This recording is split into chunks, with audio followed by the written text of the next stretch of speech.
इन दोनों को डिस्कस कर लेते पहले। पहला क्वेश्चन क्या था? Question number 8, complete the following ray diagram to show the formation of image. कौन सा मिरर है ये?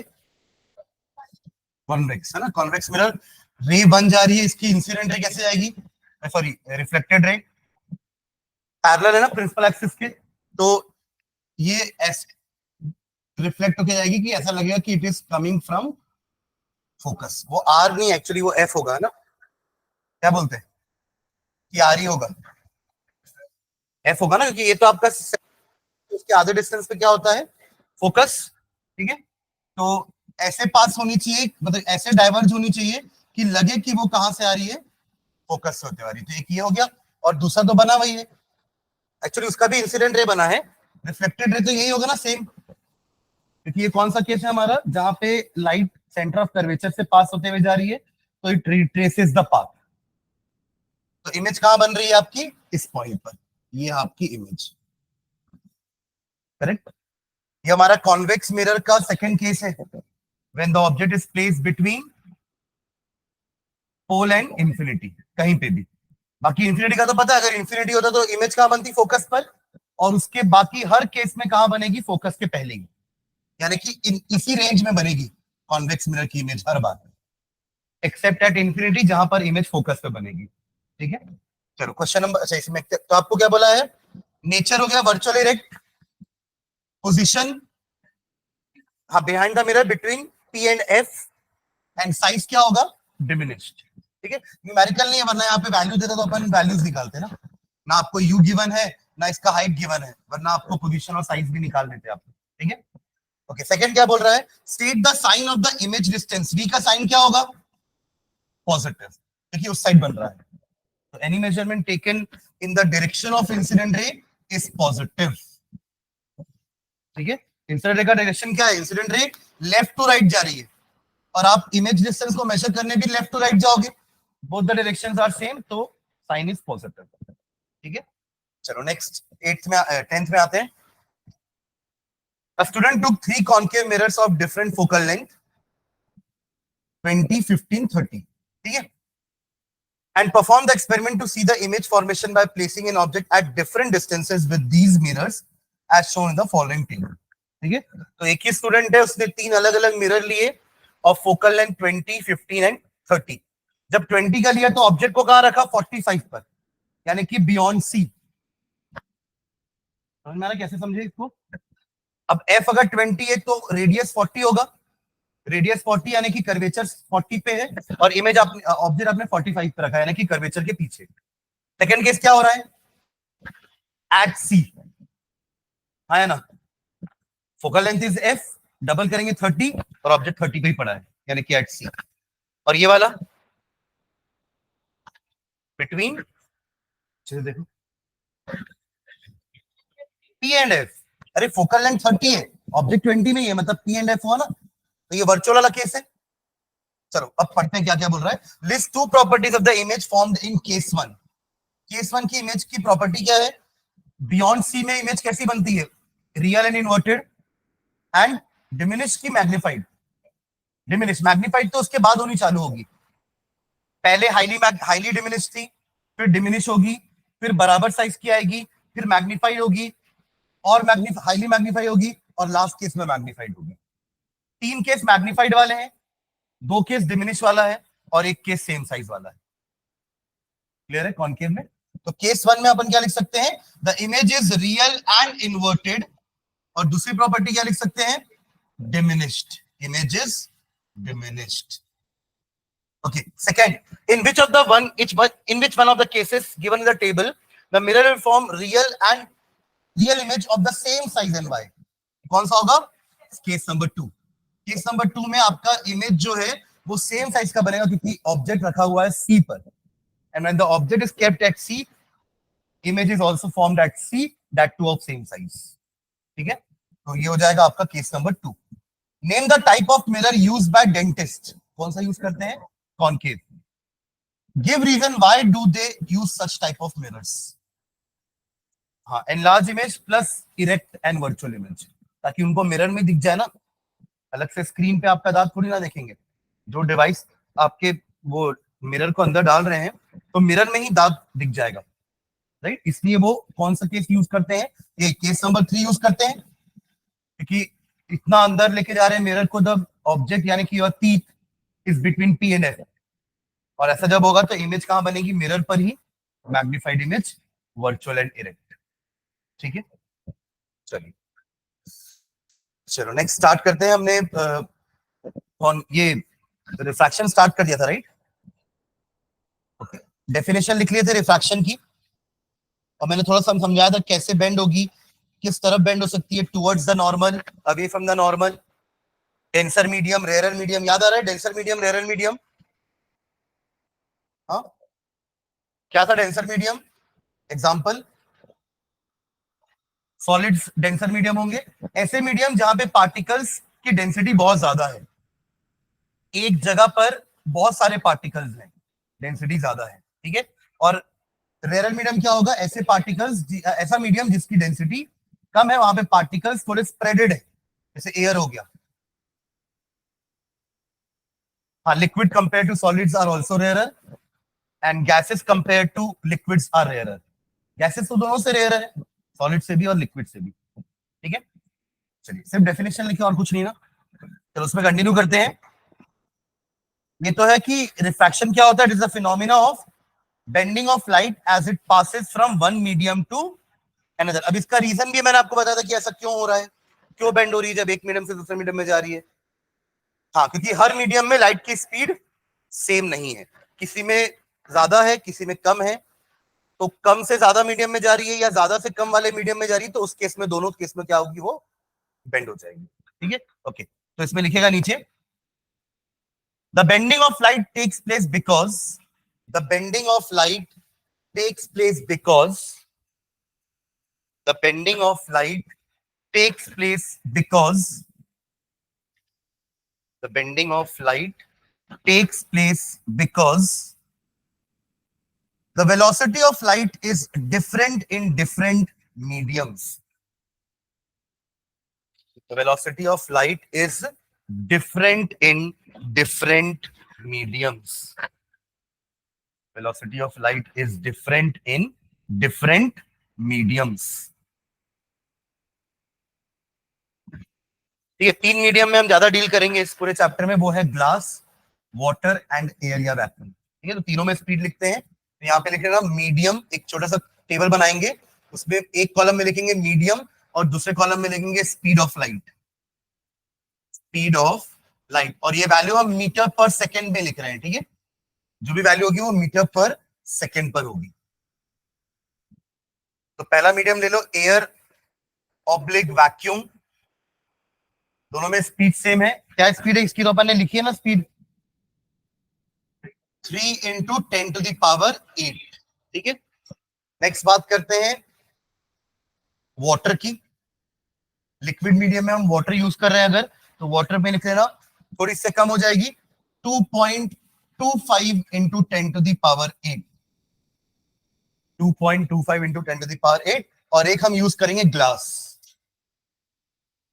ग्लास और कम हो जाएगी, 2 इंटू 10 टू द पावर 8। सब वैल्यूज किसमें है, मीटर पर सेकेंड, ठीक है।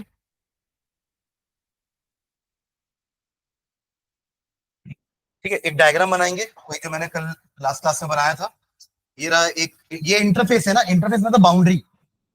अगर लाइट एयर से ग्लास में जा रही है तो ग्लास का ऊपर का सरफेस होगा ना, वही दोनों के बीच में बाउंड्री है, बॉर्डर दोनों के बीच की। फिर इतना बड़ा मोटा ग्लास है समझ लो, तो ये आपका एयर जो है वो मीडियम 1 हो गया, ये बीच का इंटरफेस है, एंड देन उसके नीचे मीडियम 2, ठीक है। तो इस डायग्राम को बनाना, इसमें लिख लेना medium 1, this is medium 2, incident ray medium 1 में रहती है और रिफ्रैक्ट होके वो मीडियम 2 पे जाती है। दिस इज इंसिडेंट रे, ये रहा आपका normal, this is angle of incidence, ठीक है। अब यहीं पर एक डॉटेड लाइन, अब क्योंकि हालांकि वहां से अब लाइन पास होकर के नहीं जा पाएगी, क्योंकि बीच में आपका मीडियम चेंज हो गया है, वहां से वो बेंड होगी। तो बेंडिंग को दिखाने के लिए अपन लाइन भी बना रहे हैं, कितनी बेंडिंग हुई हमको समझ में आएगा। तो it can band towards the normal, ऐसे हो सकता है। उस केस में ये रहा आपका एंगल ऑफ रिफ्रैक्शन, ठीक है। और यहाँ पे मीडियम वन के नीचे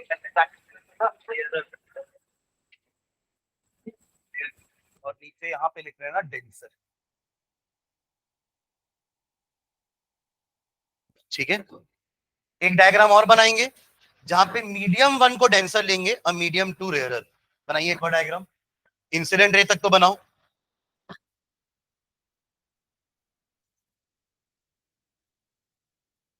ये interface, incident ray, normal, angle i. ये जो मीडियम वन है वो अब डेंसर है, एंड मीडियम टू जो है रेयरर है। ये डॉटेड लाइन जो स्ट्रेट होती अगर कोई मीडियम नहीं होता तो दूसरा, पर अब जो बेंड होने वाली है वो अवे फ्रॉम द नॉर्मल। तो ये हो गया आपका angle of refraction,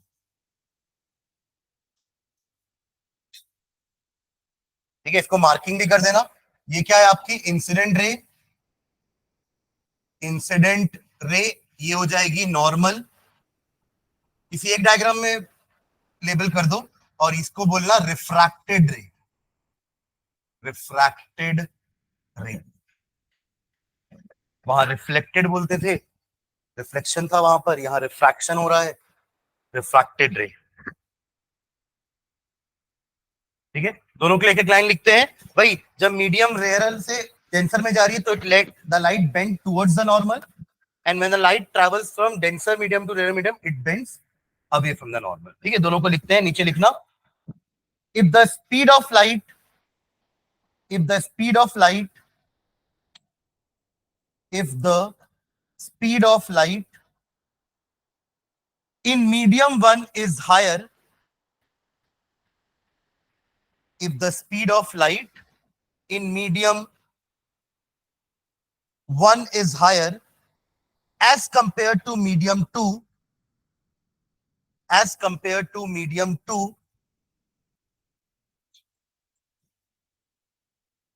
comma, then medium one is said to be, then medium one is said to be, then medium one is said to be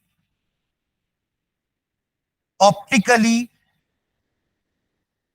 then medium one is said to be optically rarer.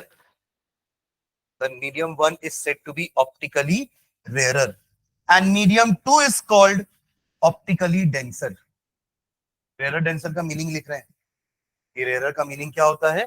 जहां पे light की speed ज्यादा है, और denser का meaning जहां पे light की स्पीड कम है। And the medium two is called optically denser, ठीक है। नेक्स्ट लाइन में लिखेगा when the light travels from rarer medium to denser medium, सीधा ये नहीं लिख सकते ना, पहले समझे तो रेयर और मीडियम, रेयर और डेंसर मीडियम का मीनिंग क्या है। ऐसा मीडियम जहां पे लाइट की स्पीड कंपैरेटिवली कम है वो रेयरर है, और ज्यादा वाले में डेंसर। तो when a light travels from rarer medium to denser medium, when the light travels from, या पासेस फ्रॉम लिख सकते हैं, ठीक है। When the light travels from rarer medium to denser medium it bends towards the normal, it bends towards the normal, it bends towards the normal। और इसका उल्टा भी लिख लो अगली लाइन में, देखो जल्दी से। वहां अवे लिख लेना है ना, डेंसर टू रेयरर अवे। कंप्लीट करो पूरा सेंटेंस।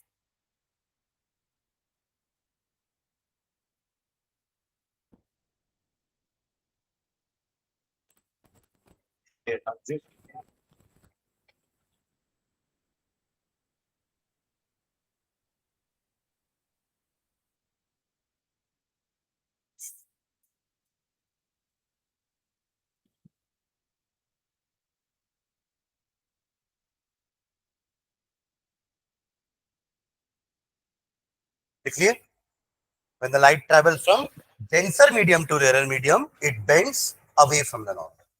ठीक है, it bends away from the normal.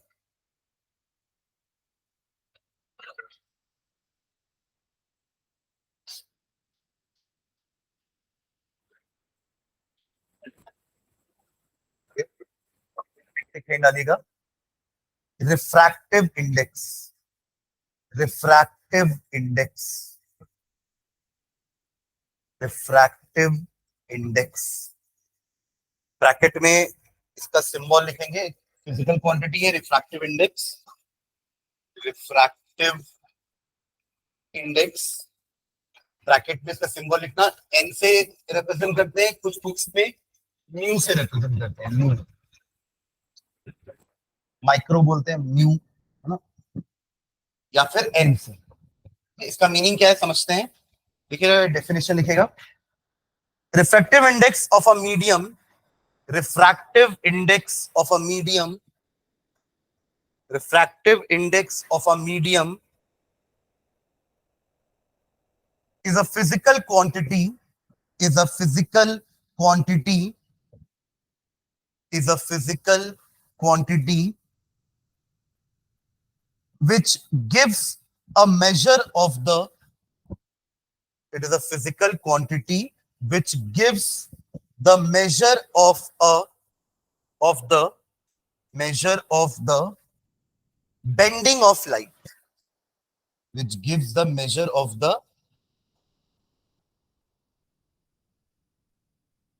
Bending of light, bending के पहले ना एंगल ऑफ भी लिख लेना, angle of bending of light, angle of bending of light, which gives the measure of angle of bending of light. क्योंकि यहाँ पे अपन ने देखा था ना कि आई बराबर आर नहीं है, अनलाइक रिफ्लेक्शन में हमारा एक लॉ था ना कि angle of incidence is equals to angle of reflection, but यहाँ ऐसा नहीं है, हमने दोनों डायग्राम में देखा ना आई और आर बराबर नहीं है। इस केस में आर की वैल्यू आई से छोटी है जब वो टुवर्ड्स बेंडिंग कर रहा है, और अवे फ्रॉम में आर की वैल्यू आई से बड़ी है, देख पा रहे हैं आप लोग। तो यहाँ पे i is not equal to r, है ना, angle i not equal to angle r. तो अपन को कैसे पता चलेगा कि बेंडिंग कितनी हो रही है, वो डिपेंड करता है मीडियम कैसा है ना। ऐसा नहीं कि हर ग्लास है तो हर बार सेम टाइप की बेंडिंग करेगा, डिपेंड कर रहा है कि लाइट एयर से ग्लास में जा रही है कि वाटर से ग्लास में जा रही है, कितना स्पीड का डिक्रीमेंट हुआ है। देखो जैसे अगर लाइट एयर से ग्लास में घुसती है तो लाइट की स्पीड 3 से 2 हो गई ना, अपने वैल्यू लिखिए ना, एयर में कितनी थी उसकी स्पीड 3 × 10⁸। जैसे वो ग्लास में घुसी तो उसकी स्पीड 2 हो गई, पर अगर वो वाटर से ग्लास में जा रही है तो 2.25 से 2 हुई, तो उतना ज्यादा डिक्रीज नहीं हुआ जितना उस समय हो रहा है। तो दोनों केस में बेंडिंग अलग अलग टाइप से होगी, आप समझ रहे हैं मैं क्या बोल रहा हूं। दोनों केस में लाइट अल्टीमेटली जा रही है ग्लास के अंदर, बट फर्क क्या है, क्या फर्क है दोनों केस में, एक में एयर से ग्लास में जा रही है और दूसरे केस में वाटर से ग्लास में जा रही है। पहले केस में स्पीड का डिक्रीमेंट बहुत ज्यादा हो रहा है, 3 से 2 हो गई, बट सेकेंड केस में 2.25 से 2 हुई है। डिक्रीज तो दोनों केस में हो रही है, दोनों केस में the light is travelling from rare to denser, दोनों में बेंडिंग टुवर्ड्स ही होगी, बट जो एंगल है ना वो दोनों में अलग अलग होगा, आर की वैल्यू। तो बेसिकली इस एंगल मेजरमेंट के क्वांटिटी को ही हम रिफ्रैक्टिव इंडेक्स बोलते हैं। अब समझ गया ना मैं क्या बोला। ऐसा जरूरी नहीं कि ग्लास में हर बार एंगल ऑफ रिफ्रैक्शन सेम होगा, वो डिपेंड करेगा कि लाइट आ कहां से रही है, स्पीड में कितने का डिक्रीमेंट हुआ है, ठीक है, उससे हम पता करते हैं कि उसका बेंडिंग कितना हो रहा है। Am I clear? यानी कि एयर से ग्लास में बेंडिंग अलग होगा और वाटर से ग्लास में बेंडिंग अलग होगा, दोनों में बेंडिंग टुवर्ड्स द नॉर्मल ही होगा, क्योंकि है तो RDT, rare to denser, towards the normal. ये बताया था मैंने उस दिन, शॉर्ट फॉर्म लिखा था ना अपन ने आरडीटी याद करने के लिए, कि rare to denser towards the normal, denser to rare away from the normal. समझ आए क्या। तो रिफ्रैक्टिव इंडेक्स एक ऐसा फिजिकल क्वांटिटी है जो हमें एंगल ऑफ बेंडिंग बताता है, ठीक है, शॉर्ट फॉर्म में अपन ऐसा बोल सकते हैं, ठीक है। एक डेफिनेशन और लिखना नीचे, refractive index of medium 2, refractive index of medium 2 refractive index of medium 2 with respect to medium 1, with respect to medium 1, refractive index of medium 2 with respect to medium 1. अब देखो उसको लिखते कैसे हैं, जो आपने अभी लिखा ना इतना बड़ा line, refractive index of medium 2 with respect to medium 1, इसको हम सिंबॉलिकली सिर्फ इतना लिखते हैं। तो आपने इतना बड़ा लिखा ना, उसका मीनिंग ये है n21। n मतलब रिफ्रैक्टिव इंडेक्स, n मतलब रिफ्रैक्टिव इंडेक्स है ना, और पहले क्या लिखा हुआ है 2, तो रिफ्रैक्टिव इंडेक्स किसका है, मीडियम 2 का, और बाद में क्या लिखा है 1, किसके रेस्पेक्ट में, मीडियम 1 के रेस्पेक्ट में। हमेशा अपन 1 से 2 में लाइट जा रही ना, जो आपका मीडियम 1 होता है वहां पे इंसिडेंट रे है, इससे वो कहा जा रहा है मीडियम 2 में जहां पे रिफ्रैक्टेड रे। क्लियर है? तो n21 is defined as refractive index of medium 2 with respect to medium 1, bracket में लिखे n21 is defined as the ratio of speed of light in medium 1, speed of light in medium 1 to the speed of light in medium 2.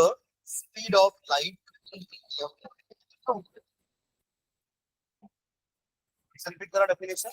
Refractive index of medium 2 with respect to medium 1 is defined as the ratio of speed of light in medium 1, the speed of light in the medium. ये 2 और 1 की जगह हम alphabet use करते हैं। मान लो medium 1 air है और मीडियम 2 डार्क। लाइट कहां से कहां जा रही है, एयर से जा रही है ग्लास, यानी कि रेयर टू डेंसर हुआ।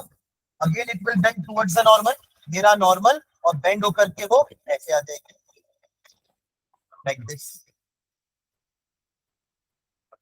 समझ रहे हैं? अब मीडियम 1 एयर है, मीडियम 2 ग्लास है, तो आप इस चीज को ऐसे भी लिख सकते हो NGA। तो क्या मीनिंग हुआ, refractive index of glass with respect to air.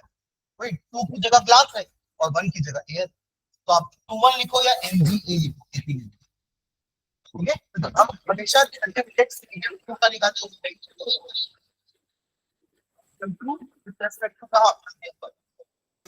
हैं, उसका फॉर्मूला क्या हो गया, n21 is equals to speed of light in medium 1 divided by, आपने भी लिखा ना डेफिनेशन, इसी को फॉर्मूला के फॉर्म में लिख रहा है, speed of light in medium 2। ये फॉर्मूला होता है रिफ्रैक्टिव इंडेक्स का।